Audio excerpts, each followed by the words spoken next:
Mini London McCluskieganj प्रकृति की गोद में बसा ड्रीम डेस्टिनेशन आपका कर रहा है इंतजार। आइए अपने यादगार लम्हों को बिताइए ड्रीम डेस्टिनेशन में। राजधानी रांची से महज 50 किलोमीटर दूर आपका अपना ड्रीम डेस्टिनेशन। नुपुर शर्मा के बयानों का विवाद अब राजधानी रांची भी पहुंच चुका है। ऐसे में आप देख सकते हैं तस्वीरों में ये डेली मार्केट है और डेली मार्केट में आज दुकानें बंद रखी गई हैं। तमाम दुकानें बंद हैं। आप देख सकते हैं तस्वीरों में तस्वीरें हैं, तमाम जो दुकानें हैं वो बंद करके रखी गई हैं।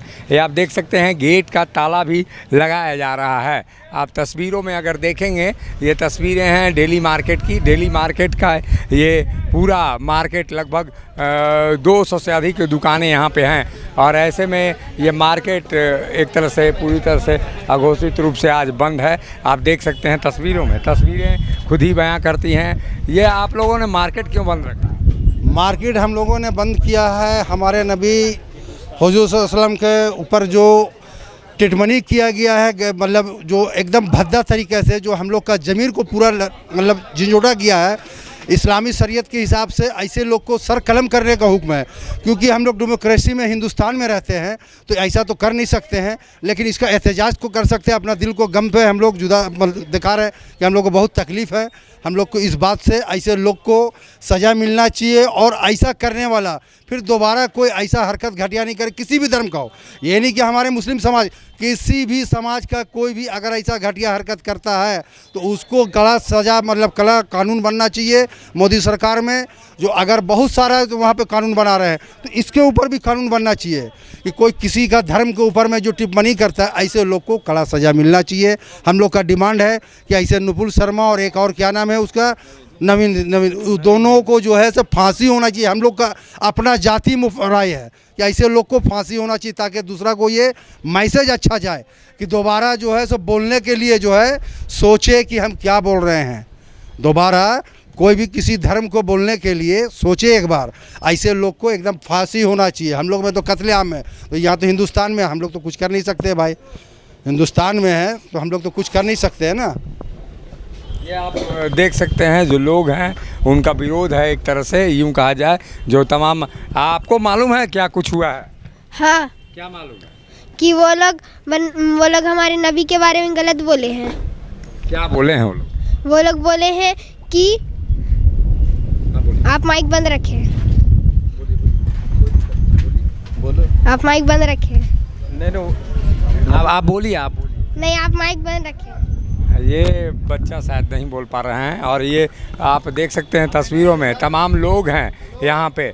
जो लोग हैं जो लोग हैं वो एक तरह से विरोध दर्ज करा रहे हैं कि उनके जो पैगंबर साहब हैं, पैगंबर साहब के बारे में जिस तरह की टिप्पणी की गई है, ये जो टिप्पणी है कितना आघात पहुंचाती है धार्मिक लोगों को, जो शरीयत में लोग विश्वास रखने वाले। अरे हम लोग माइक में बोलते नहीं हैं यार, हम लोग नहीं बोलते। आप ये लोग को डीसी ने ये एसपी ऑफिस से आदेश और थाना से आदेश नहीं हुआ।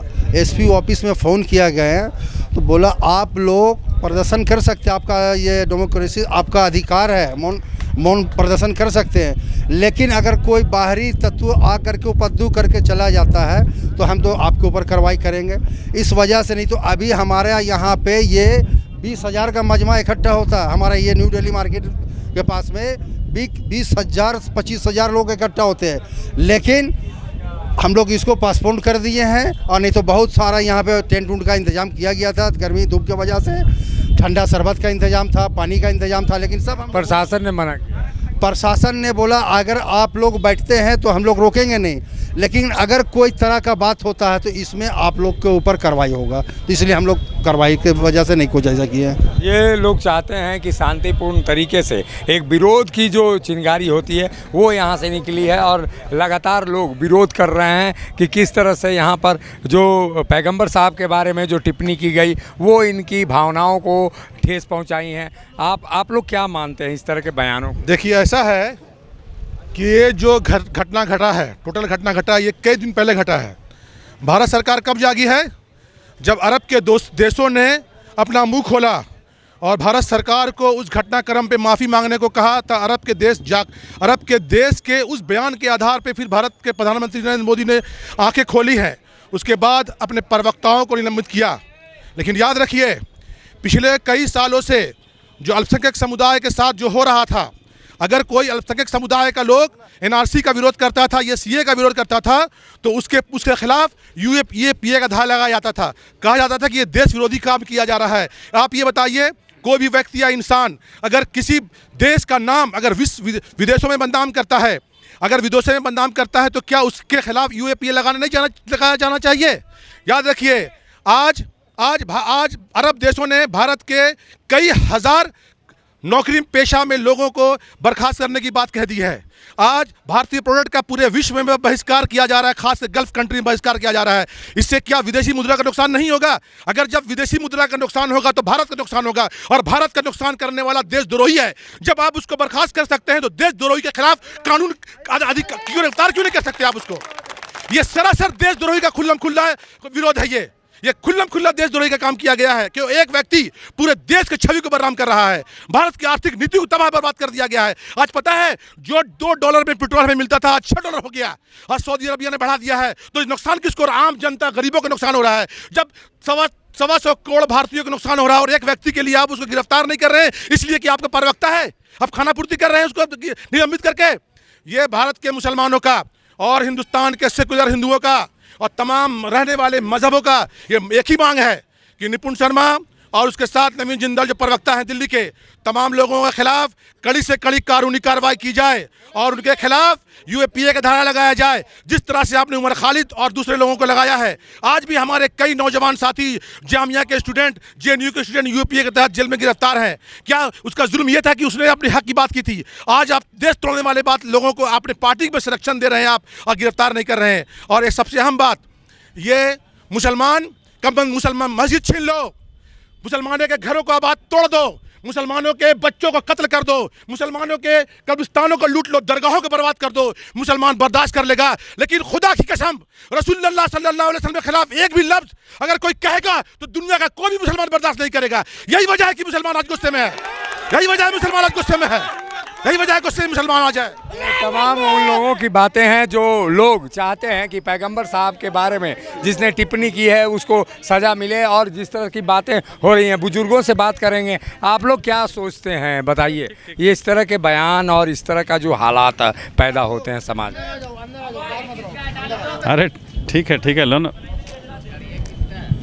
अरे दूसरे से बात। ये तमाम लोग हैं, आप देख सकते हैं तस्वीरों में, तस्वीरें हैं और तस्वीरें खुद ही बयां करती हैं कि आखिर जो गुस्सा है लोगों का वो कितना एक तरह से आप लोगों की भावनाएं कितनी आहत हुई हैं। इस तरह के बयान समाज को कितना नुकसान पहुंचा रहे हैं। ये आपसी भाईचारगी को ख़त्म कर रहे हैं।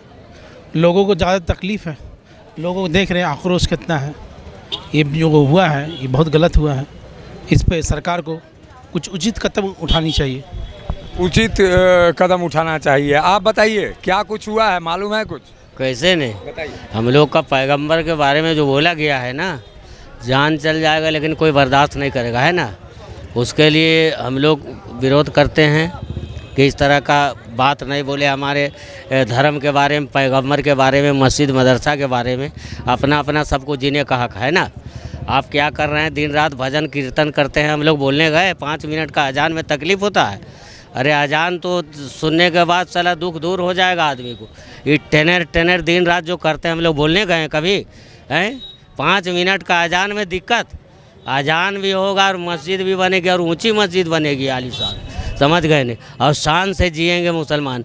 ये पैगंबर साहब के बारे में बताया ये है, हाँ, जो भी हुई है, हाँ, लेकिन ये गलत बात बोला गया है, ये बर्दाश्त नहीं करेगा कोई मुसलमान। ये आप देख सकते हैं तस्वीरों में, ये आक्रोश है उन लोगों का जो लोग एक तरह से जो सांप्रदायिक जो भावनाएं भड़काई गई हैं, जिस तरह से पैगंबर साहब के बारे में टिप्पणी की गई है, उन लोगों को तमाम एतराज़ है। और जिस तरह से ऐसी बातें लगातार लोगों के द्वारा टीवी डिबेट्स में और तमाम लोगों की ओर से बताया गया। जी बताइए। अब ऐसा है कि जो हम लोग विरोध प्रदर्शन कर रहे थे अपने अपनी दुकानों को बंद करके, वो भी एकदम शांतिपूर्वक आप देख रहे हैं। उसमें हम आपको एक बात कहना चाहेंगे कि आप सल्लल्लाहु अलैहि वसल्लम के शान में जिस तरह से गुस्ताखी किया गया है उसमें सिर्फ मुसलमान लोग ही शामिल नहीं हैं। रांची के कई गैर मुस्लिम दुकानदार लोग हैं। आप देखिएगा रतन टाकी से लेकर हनुमान मंदिर तक, आपका चूरू वाला जो प्रदीप शर्मा साहब हैं उन्होंने भी अपनी दुकान को बंद करके रखे हुआ है। बिल इलाराम बंद किए हुए हैं, मंगलदीप बंद किया हुआ है। ऐसे हिंदू भाइयों को हम सलाम करते हैं जिन्होंने आप सल्लल्लाहु अलैहि वसल्लम के शान में गुस्ताखी करने के विरोध में अपना अपना प्रतिष्ठा को बंद करके रखे हुए। यही हमारी साझा संस्कृति है और हम लोग चाहते हैं कि अमन पूर्वक शांतिपूर्वक अपना जो एहतजाज है हम लोग किए। अब हम लोग अपना अपना घर जा रहे हैं। ये आप देख सकते हैं तस्वीरों में जो लोग हैं कह रहे हैं कि उन तमाम हिंदू भाइयों को भी एक तरह से धन्यवाद दे रहे हैं जिन लोगों ने जो पैगंबर साहब के विरोध में जो टिप्पणी की गई है उसके बाद से जो हिंदू भाइयों ने भी यहाँ पे दुकानें बंद की हैं। और ऐसे में ये कहा जा सकता है कि भारत की साझा संस्कृति, साझा विरासत अगर किसी व्यक्ति के टिप्पणी करने से ख़राब होती है तो ऐसा नहीं होना चाहिए, बल्कि उस व्यक्ति को भी दंडित किया जाना चाहिए। सहयोगी संजय के साथ अशोक कुमार, मुखर संवाद, Ranchi. HM public school, lower Chutia near Shiv Mandir, Ranchi. हम बनाते हैं बेहतर भविष्य। जब टूटती है आस, जब थकती है सांस, जब रूठते हैं अपने, मुंह मोड़ता है जमाना, जब अंगड़ाई लेता है संकल्प, फिर बनती है कहानी, बनते हैं अनमिट निशान। देखिए मेरे साथ संघर्ष की दास्तां।